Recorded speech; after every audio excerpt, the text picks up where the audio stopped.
Bonjour et bienvenue sur cette vidéo intitulée 8 raisons de devenir professeur des écoles.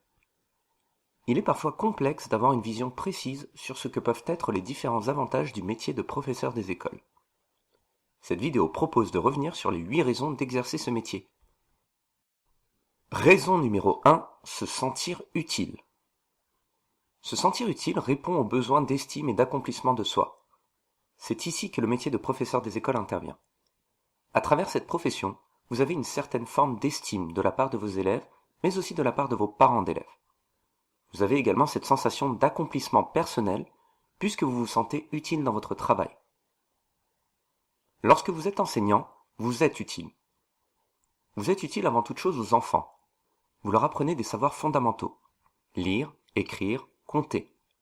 Vous introduisez l'apprentissage d'autres disciplines. L'éducation musicale, l'histoire, la géographie, l'éducation physique et sportive.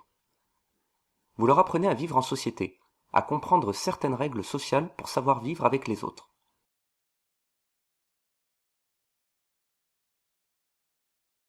Raison numéro 2, être autonome. Le métier de professeur des écoles offre de l'autonomie. Cela se manifeste notamment à travers le fait de ne pas avoir de patron sur son dos au quotidien. Il s'agit ici d'une réelle plus-value du métier d'enseignant. Bien sûr, ce n'est pas la seule profession avec laquelle cela est possible. Les auto-entrepreneurs le peuvent également. Cependant, il s'agit de professions à risque ou alors qui nécessitent un capital de départ. Très souvent, elles n'ont pas ou peu de rapport avec de l'accompagnement ou de l'éducatif. Cela prend beaucoup de temps et énormément de travail pour réussir à dégager des bénéfices. Raison numéro 3, c'est gratifiant. Travailler avec des enfants, c'est gratifiant. Vous changerez quelque chose dans leur vie, vous leur apporterez quelque chose de plus pour qu'ils puissent grandir et avoir les meilleures armes pour affronter la vie et le monde. Si vous pouvez avoir exactement ce rôle-là, ne serait-ce que pour un seul de vos élèves, ce sera déjà une victoire. Vos objectifs seront humains et non financiers. Dans ce métier, vous avez une pression, vous avez des objectifs à atteindre. Mais vous n'êtes pas là pour faire de l'argent, pour atteindre des objectifs financiers, mais bien pour enseigner des notions, pour faire en sorte que vos élèves apprennent des choses et qu'ils puissent développer leur esprit critique. Raison numéro 4, les vacances scolaires. Si l'on compare avec le secteur privé, il y a une réelle différence. Les personnes travaillant dans le secteur privé ont beaucoup moins de vacances. Un professeur des écoles a environ 16 semaines de vacances par an.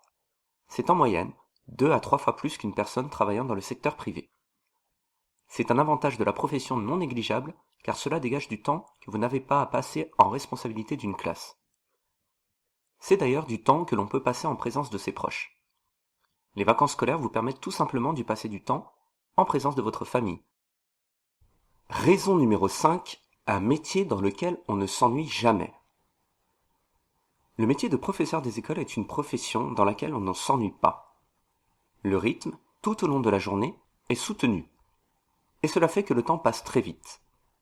Ce rythme soutenu, imposé par ce métier, s'explique également par le fait que ce soit un travail en collectif.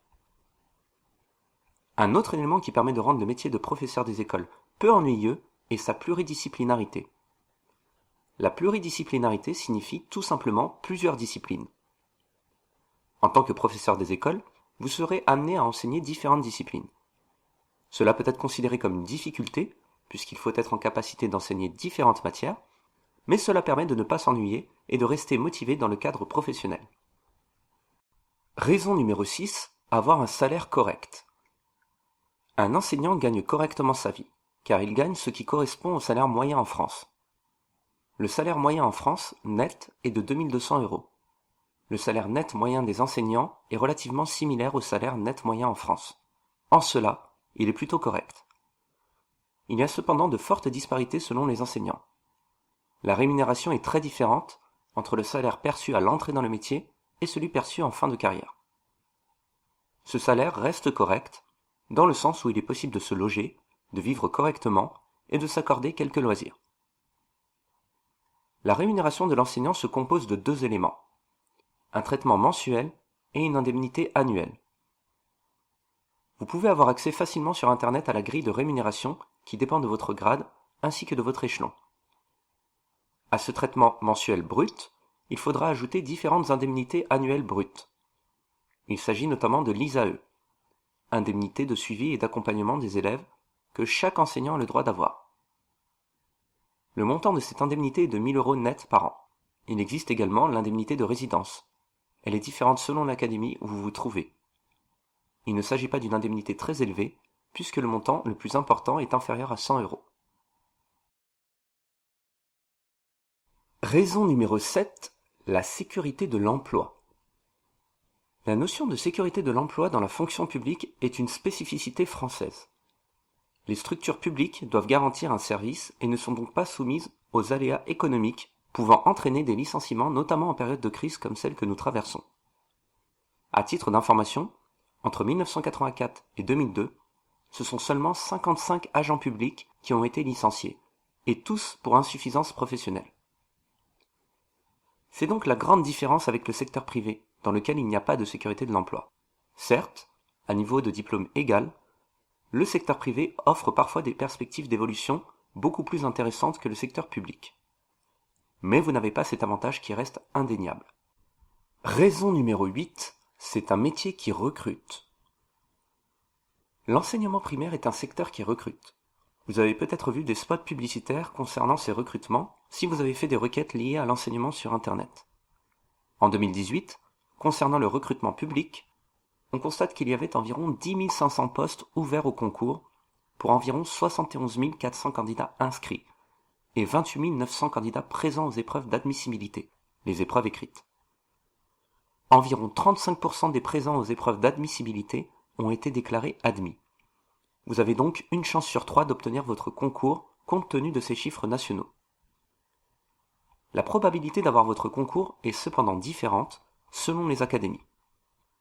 Cela est tout simplement dû au fait que le nombre de postes ouverts au concours est différent selon ces mêmes académies. Si l'on résume globalement, il est plus simple d'obtenir son concours dans les académies de Créteil ou de Versailles qui offrent de nombreux postes. Ainsi, pour l'année 2018, 70% des présents aux épreuves d'admissibilité ont obtenu leur concours dans l'académie de Versailles. Pour l'académie de Créteil, ils étaient 65%.